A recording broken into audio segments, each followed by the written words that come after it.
पास एक क्वेश्चन है दोस्तों, कह रहा है यदि एक त्रिभुज के कोणों का अनुपात कितना है।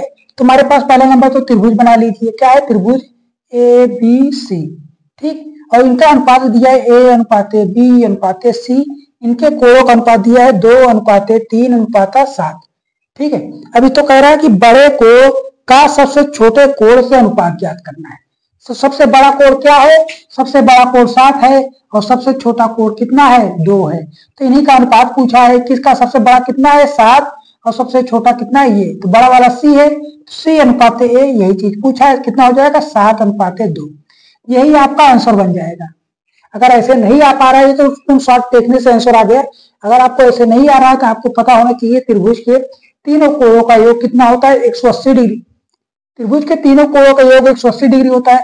तो ए प्लस का बी प्लस का सी जोड़ेंगे, कितना हो रहा है 7 3 10 2 12, कितना हो रहा है 12 हो रहा है 12x, और इसी के बराबर 180 हो जाएगा।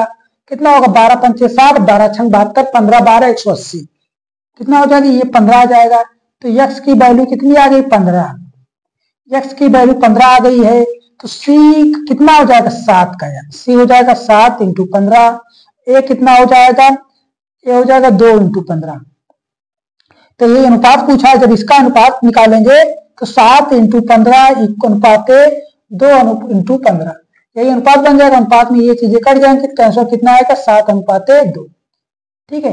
आपको ये बेसिक है कि अगर इसमें किसी का कोण ज्ञात करना हो कि बड़े वाला कोण कितना होगा छोटे वाला कोण, तो उसकी पहले पता चल जाएगी। जब अनुपात देकर अनुपात ही पूछे तो आपको इसी में से डायरेक्ट आंसर ले लेना है। क्या है, इसी में से आपको डायरेक्ट आंसर ले लेना है, वो आपका बिल्कुल सही होगा। जैसा कि आप देख रहे हैं यहाँ पे भी वही अनुपात आ रहा है और यहाँ पे भी वही अनुपात आ रहा है। जब आंसर सेम आ रहा है तो उसको लगाने के तरीके पे फर्क नहीं पड़ना चाहिए, ठीक है। आंसर अगर सेम आ रहा है तुम्हारा जो तरीका है वो बिल्कुल ठीक है।